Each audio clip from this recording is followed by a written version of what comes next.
어제 저의 하루를 돌아봤을 때 저에게도 다윗과 같은 일이 꽤 많이 일어났습니다.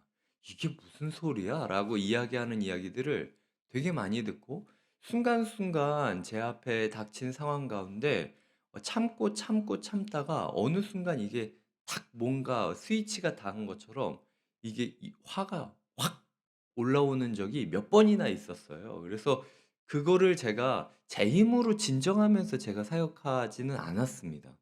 어제 말씀이 없었다면 저도 분명히 "이게 무슨 소리냐."고 얘기를 하거나 아니면은 지금 저도 모르게 그 화가 찰랑찰랑이면서 쏟아지는 일이 있었을 수도 있어요. 그럼에도 불구하고 하나님께서 미리 이 말씀을 저에게 보내 주셨고, 그리고 제가 전한 말씀대로 살지 못하면은 안 될 것 같다는 생각이 오히려 저를 하나님께서 진정시키는 모습을 꽤 많이 보게 됐습니다. 그리고 이 말씀을 묵상했습니다. 하나님께서 다윗에게 아비가일을 보내 주셨던 것처럼 저에게도 아비가일이 있었으면 좋겠다라는 기도를 하게 됐고, 그리고 저에게 아비가일이나 마찬가지인 사람들에게 제가 감사 인사를 표했고, 거기다가 항상 잠잠하게 저에게 아비가일이 되어 주시는 성령님을 의지하며 찾고 구하는 기도를 드리는 하루를 보냈습니다. 성도님들은 어제 하루 어떻게 보내셨나요? 어느 순간 스위치를 누른 것처럼 나도 모르게 화냈던 나의 모습을 발견하지 않으셨나요? 오늘 하나님께서 우리에게 말씀으로 약속해 주십니다. 이미 아비가일을 보내주셨다라고. 다윗이 아비가일의 존재를 몰랐지만 아비가일은 이미 다윗에게 줄 예물을 싸서 여행을 시작했습니다.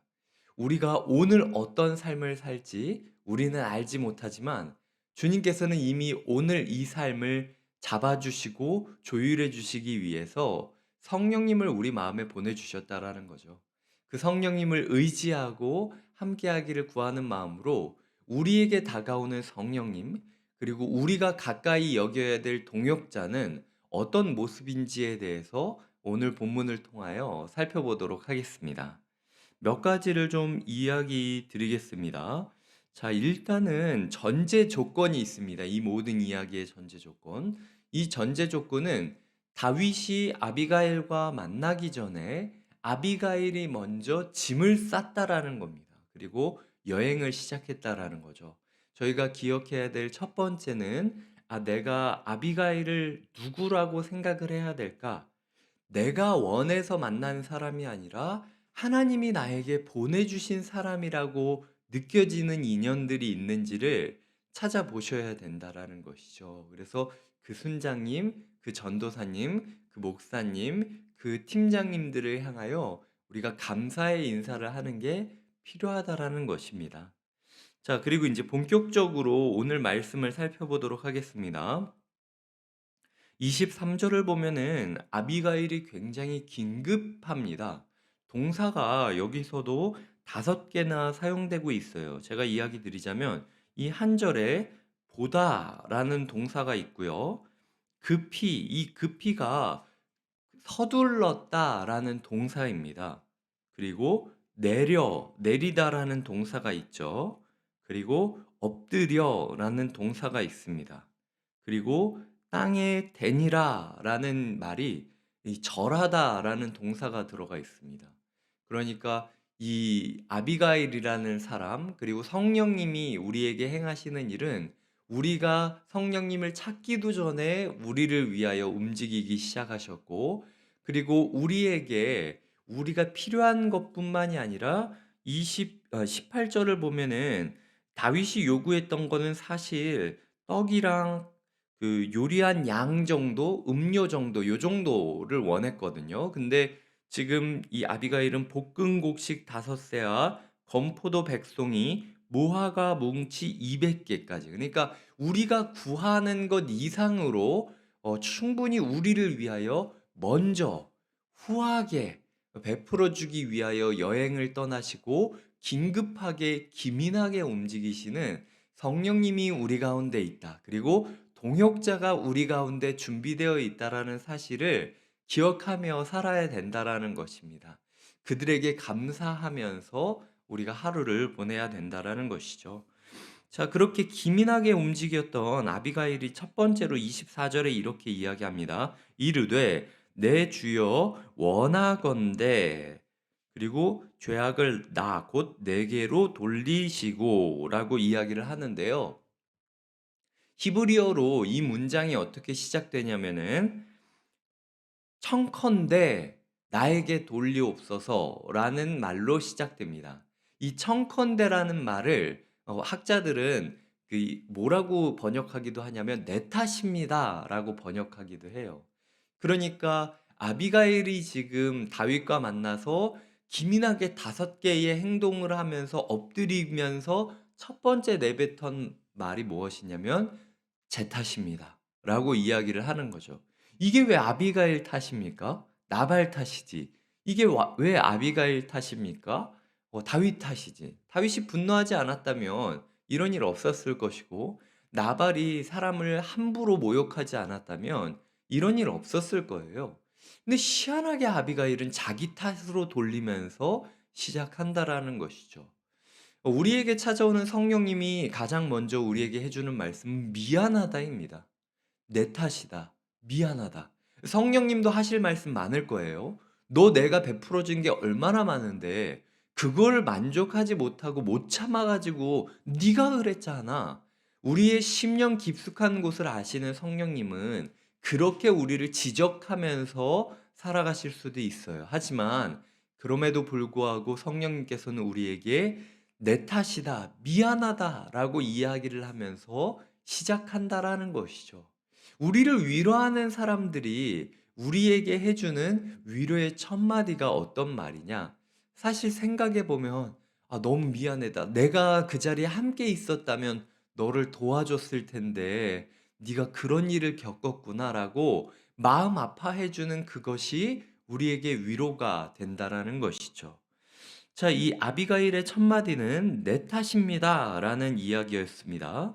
두 번째로는 25절에 보면 그의 이름이 그에게 적당하니 그의 이름이 나발이라 그는 미련한 자니이다. 이 나발이라는 이름이 바보라는 뜻이라고 어제 제가 설명드렸죠. 그냥 내 남편을 모욕했다 이 말이 아닙니다. 이 구절은. 왜냐면은 지금 10절에 보면은 나발이 다윗의 사환들에게 대답하여 이르되 다윗은 누구며 이새의 아들은 누구냐? 요즘에 각기 주인에게서 억지로 떠나는 종이 많도다. 자, 다윗이 누군지 모르면 이새의 아들이 누구냐라고 이야기를 하겠습니까? 다윗이 누군지 몰랐으면은 주인에게서 억지로 떠났다라는 식으로 나발이 이야기를 했겠습니까? 나발은 다윗이 누군지 알고 있었어요. 다윗이 누군지 알고 있었고 사울 때문에 억울하게 도망다니는 도망자라는 사실을 분명히 들었음에도 불구하고, 그리고 다윗은 그 쫓기는 중에서도 백성들을 지키기 위하여 블레셋과 전투를 했던 사람이라는 것을 알고 있음에도 불구하고 다윗이 누구냐? 라고 비웃는 모습을 보이고 있다라는 거죠. 자기와 함께한 그 사람들 앞에서 자기를 그렇게 깔보고 비웃는다라는 그것, 자기 정체성을 부정당하고 모욕당했다라는 그 사실이 다윗이 분노하게 되는 정확한 그 버튼이었던 거죠. 근데 지금 아비가일은 그 다윗의 마음을 이미 들어가는 것처럼 이야기를 하고 있는 거예요. 다윗이 어떤 지점에서 상처를 받았는지를 정확하게 잡아가지고 지금 이야기를 하고 있는 겁니다. 지금 당신이 내 남편이 당신의 이름을 모욕하고 당신의 존재를 모욕하고 혐오했던 것에 발끈하셨잖아요. 제가 그것을 알고 있습니다라고 이야기를 하면서 자기 남편의 이름도 나발이다. 그러니까 얘가 뭘 모르는 놈이니까 당신이 자기 이름을 몰라주는 사람 때문에 화냈다면 제 이름은 나발이지 않냐. 그러니까 저 바보 같은 놈 신경 쓰지 말고 그냥 두십시오라고 정확하게 다윗의 문제를 잡아서 이야기를 하고 있는 아비가일의 모습을 보여주고 있다라는 것이죠. 세 번째로는 27절입니다. 여종이 내 주께 가져온 이 예물을 내 주를 따르는 이 소년들에게 주게 하시고, 이게 제가 아까 사전 그 이야기로 필요한 물품뿐 아니라 후하게 준비했던 것을 주시는 성령님과 위로자들에 대해 이야기하지 않습니까? 그런데 지금 이 예물이라는 단어가 원래 원어로는 축복이라는 단어예요. 그러니까 그 상대방의 아픈 문제의 원인을 정확하게 끄집어냈을 뿐만 아니라 축복이 무엇입니까? 하나님께서 당신을 어떻게 해주셨으면 좋겠다. 하나님께서 당신에게 복을 주셨으면 좋겠다라고 하나님의 대리자가 되어서 계속 복을 부어주고 있는 겁니다. 그러니까 우리 가운데 계신 성령님께서 오늘도 우리에게 축복해 주시고 약속해 주시고 이끌어 주시는 모습을 보여주고 있다라는 거죠. 그리고 우리 주변에 있는 위로자들이 우리도 분노 가운데 그 위로자의 가치를 모르고 있지만 우리를 축복하는 사람들이 꽤 많이 있다라는 것을 기억해야 된다라는 겁니다. 자, 그리고 그 다음에는 29절입니다.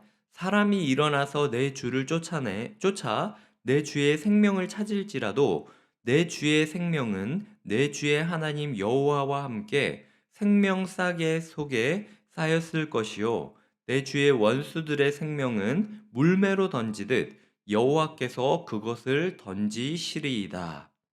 자, 이 29절은 만약 볼펜이 있으시다면 별표 100개를 치셔도 돼요.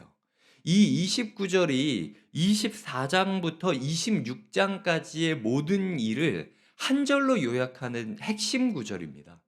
지금 뭐라고 이야기합니까? 사람이 일어나서 쫓아 생명을 찾는다 할지라도 그 다윗의 생명은 다윗의 하나님 여호와와 함께 생명싸개 속에 쌓였을 것이요 내 주의 원수들의 생명은 물매로 던지듯 여호와께서 그것을 던지시리다. 저는 이 구절을 묵상할 때마다 어제 놀라움의 연속이었어요. 왜냐면은 이 아비가일이 이 한 구절로 다윗의 인생을 바꾸게 만듭니다. 저는 이 구절이 이거는 제 마음 가운데 있었던 묵상인데 다윗의 통치 개념 자체를 바꿔주었을 메시지라는 생각이 들었어요. 그 정도로 이 아비가일을 통하여 전해주는 축복의 메시지가 엄청났습니다. 제가 느꼈던 첫 번째 메시지는 이전까지 그 누구도 다윗이 목자였다라는 사실을 다윗의 핸디캡으로 여기고 감춰야 될 사건으로 여겼지, 하나님이 그 다윗의 목자됨을 통하여 통치의 개념을 가르쳐 주실 것이다라는 생각을 제대로 전하고 확언한 사람이 없었습니다. 그런데 이 아비가일은 당신이 예전에 목자였지 않냐? 당신이 예전에 목자였을 때 어떻게 행했는지를 기억하며 하나님께서 그것을 그대로 통치로 이어가기를 원한다 라는 것을 이야기하고 있다라는 거죠. 당시 유대의 목자들은 이 양의 숫자를 세기 위하여 주머니와 조그만 조약돌들을 챙기곤 했습니다. 그래서 이 장소에서 이 장소로 이동하기 전 양의 숫자가 딱 맞는지를 보기 위해서 돌을 넣으면서 한 마리 한 마리 보면서 돌을 넣었던 거죠. 내가 주머니 안에 돌이 다 들어가 있는데 아직도 돌이 남아 있다라고 한다면은 지금 빠뜨린 양이 있다라는 겁니다. 나도 모르게 누가 물고 간 양, 아니면은 길을 잃어버린 양이 있다라는 거죠.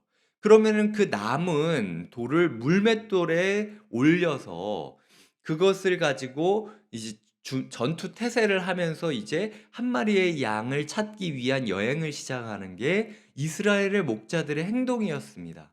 그러니까 하나님께서 당신이 이리들이 당신을 먹으려고 노력한다 할지라도 하나님께서 마치 생명 싸개 속에 항상 24시간 365일 내 양이 과연 잘 있나라를 확인하시면서 돌로 이렇게 집어넣으시는 그 하나님의 마음, 하나님의 생명 싸개 속에 당신이 들어간 것을 내가 믿고 있고, 그리고 당신을 그렇게 여기지 않는 사람은 마치 물맷돌이 되어 적을 향하여 날아가서 땅바닥에 곤두박질 치듯이 그 사람들의 인생은 하나님 나라라는 생명싸개 속에 들어가는 것이 아니라 결국은 그들의 삶이 어딘가를 향하여 던져짐으로 그들의 삶이 잘못되었다라는 것을 증명하는 도구로 쓰이게 될 것이다 라고 이야기를 하고 있다라는 거죠. 그녀는 다윗의 인생 전체를 이 한 구절로 설명시켰던 것입니다. 그리고 지금 내 주라고 반복적으로 이야기하고 있지 않습니까? 하나님께서 당신을 얼마나 존귀한 자로 세우셨는지를 강조해서 축복하고 있는 거예요. 당신은 쓸모없는 사람이 아닙니다. 당신은 존귀한 자입니다라고 반복적으로 축복하고 있는 메시지를 보여주고 있다라는 것이죠.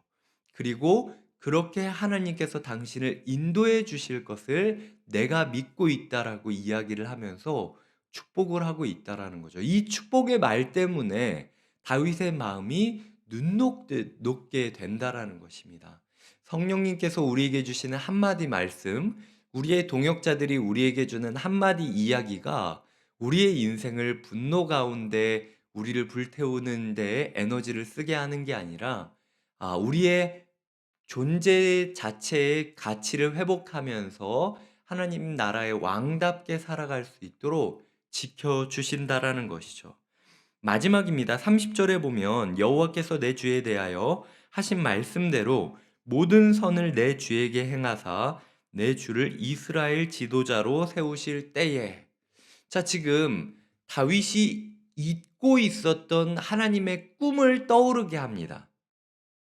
그래서 다윗이 내가 여기서 이렇게 보디가드나 하면서 사람들 지키고 살아가는 존재가 아니라 하나님 나라의 거룩한 왕으로 부름받았다라는 그 꿈 의식을 깨닫게 함으로써 다윗을 진정시키는 모습을 보여주고 있다라는 것이죠. 자, 이제 우리가 이걸 개인적으로 적용을 해 보겠습니다. 우리 가운데 성령님과 대화를 할 때 성령님은 항상 우리에게 이렇게 이야기해 주시면서 말씀을 풀어주는 분이라는 거예요. 그런데도 불구하고 우리 마음 가운데 성령님의 말씀을 듣지 못하고 있다면 아비가일이 5개의 동사를 사용해서 지금 기민하게 움직이고 있지만 다윗이 아비가일에게 말을 들어주겠다라고 마음문을 열지 않았으면은 아비가일 그냥 죽이고 걸음 이어가면 되는 겁니다. 성령님께서 아무리 선한 마음으로 후한 것을 준비하면서 기민하게 행동한다 할지라도 우리가 성령님을 그냥 칼로 자르듯 지나쳐 버리면은 이 귀한 이야기를 들을 수 없는 거예요. 그러니까 혹시라도 불현듯 마음 가운데 분노나 원망이나 뭔가 확 일어오르는 무언가가 있을 때는 오늘 말씀을 기억하시면서 딱 3번만 참아 주셨으면 좋겠습니다. 내가 참아야지. 내가 참아야지. 내가 참아야지. 성령님께서 그 기간 마음을 열고 한번 알려주십시오라고 이야기하는 그 우리의 넓은 마음 가운데 하나님의 이 마음을 마치 아비가일이 그 짧은 시간 동안 엄청난 일들을 풀어가듯 우리 마음 가운데 풀어갈 것을 기대하시기를 바랍니다. 두 번째로는 우리 가운데 있는 아비가일을 인정하고 격려하고 축복하고 감사하다라고 이야기를 나눴으면 좋겠어요. 어제도 저 같은 경우도 여러 가지 일이 있었을 때 저희 전도사님에게 제가 전화를 드려서 제가 이렇게 생각하고 있는데 이게 제 개인적인 지금 제가 어이없다라고 생각하는 지점들인지 아니면은 이게 제가 화가 난 건지 이게 이래도 되는 건지 모르겠다라고 솔직하게 제 마음을 이야기 드렸어요. 그리고 그것에 대해서 어떻게 생각하시는지를 동역자의 이야기를 듣고 그리고 그 동역자의 이야기에 제 마음이 눈 녹듯 없어지면서 하나님 앞에 나아가는 계기가 되었습니다. 그래서 제가 얼마나 전도사님에게 제가 고맙다라고 이야기를 했는지 몰라요. 그런 동역자들이 우리 가운데 수없이 있다라는 겁니다. 그래서 그 순장님과 그 동역자와 그 배우자와 그리고 내가 믿고 있는 영적인 교제를 하는 사람들에게 당신이 나의 아비가일이다. 제가 어제 전도사님에게 그런 이야기를 드렸어요. 전도사님이 제 아비가일이나 마찬가지라고. 없었으면 제 인생이, 제 사역이 정말로 분노에 불붙어서 한순간에 사그러지듯 제 모든 인생이, 제 모든 교회의 사역들이 한순간의 실수로 나락으로 떨어질 수도 있었다라고 감사의 인사를 표했거든요. 그렇게 우리가 감사를 하면서 우리에게 주변에 있는 아비가일과 관계를 맺는 모습들을 보여주어야 된다라는 거죠. 세 번째로는 우리 또한 누군가의 아비가일로 부름받았습니다. 하나님께서 아비가일의 모습을 이렇게 자세히 묘사하고 계시는 것은 너도 아비가일이 될 수 있다라고 이야기하는 거예요. 우리 가운데 다윗처럼 정말로 내가 한 칼에 죽을 수도 있고 상처받을 수도 있는 존재라 할지라도 정말로 지혜로운 아비가일로 나아가는 하루가 되기를 꿈꾸며 기도하셔야 된다라는 겁니다. 이 아비가일은 다윗 앞에서도 목숨을 걸고 하나님의 말을 전하는 도구가 되었고, 나발 앞에서도 목숨을 걸고 최대한의 지혜를 구해서 하나님의 이야기를 전하는 메신저로서 살아갔어요. 결국은 다윗에게는 그 축복의 메시지가 되었고 나발에게는 저주의 메시지가 됩니다. 우리가 누군가에게는 다윗처럼 금방 우리의 마음을 캐치해서 우리를 환대하는 긍정적인 모습으로 나올 수 있지만, 누군가에게는 나발 모습처럼 그가 완전히 죽어버리는 것 같은, 그가 나와의 관계가 완전히 끊어지는 것 같은 아픔을 경험하기도 할 거예요. 하지만 그럼에도 불구하고 아비가일로 우리가 부름받았다라는 사실을 기억해야 한다라는 것이죠. 마지막으로 우리가 기억해야 될 사람은 미갈입니다.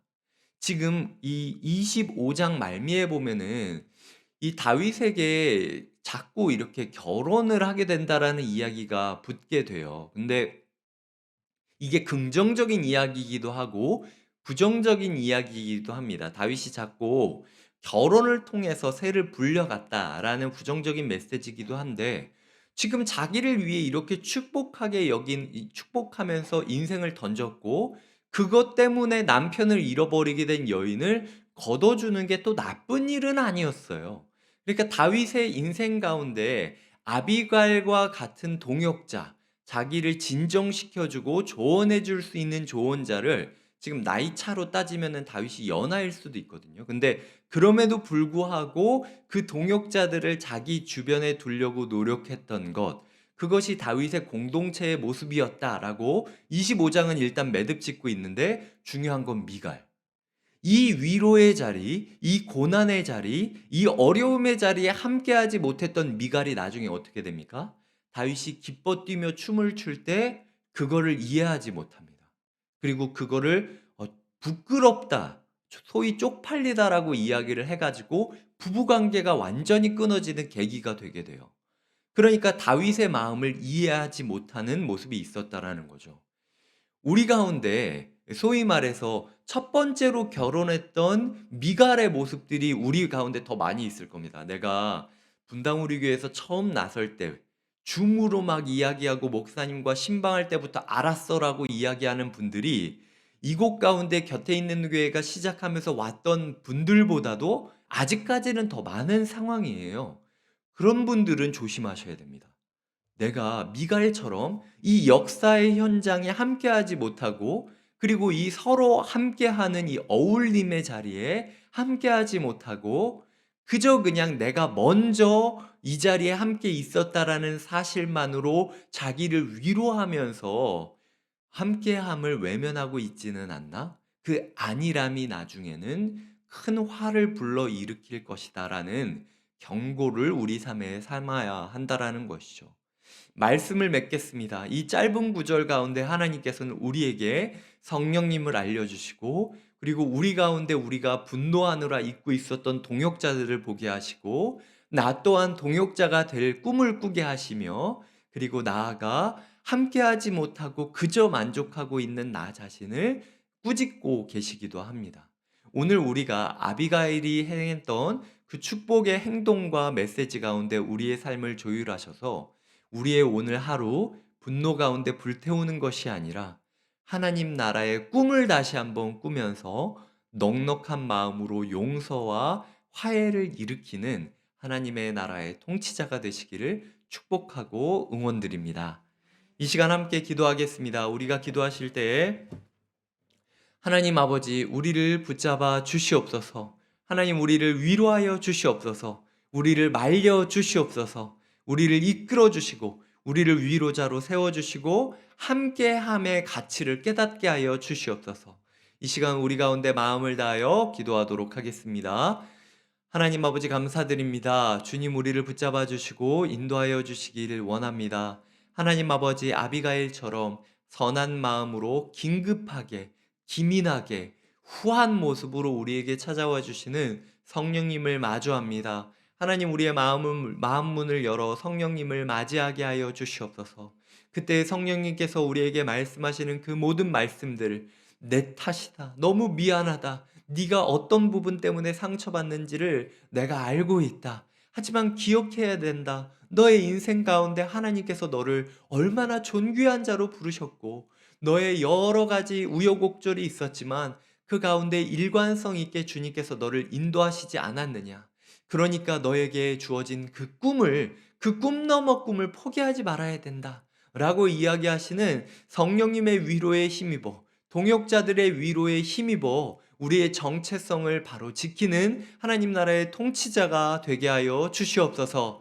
하나님 우리 또한 그런 위로자가 되기를 원하고 하나님 나아가 함께 해야 할 때에 함께하지 못하는 일이 없도록 그리고 우리 주변에 그 위로자들로 하나님 사울은 자신에게 고발하고 자기 편을 들어줄 첩보원들로 자기의 곁을 채웠지만 다윗은 지금 자기를 진정시켜주고 하나님의 메시지를 바로 전해줄 그 동역자들을 자기의 곁에 두고 있지 않습니까? 하나님 우리의 옆에 누가 있을지를 고민하며 우리의 옆을 위로자와 축복자로 채워가는 하루가 되게 하여 주시옵소서. 예수님의 이름으로 기도드립니다. 아멘.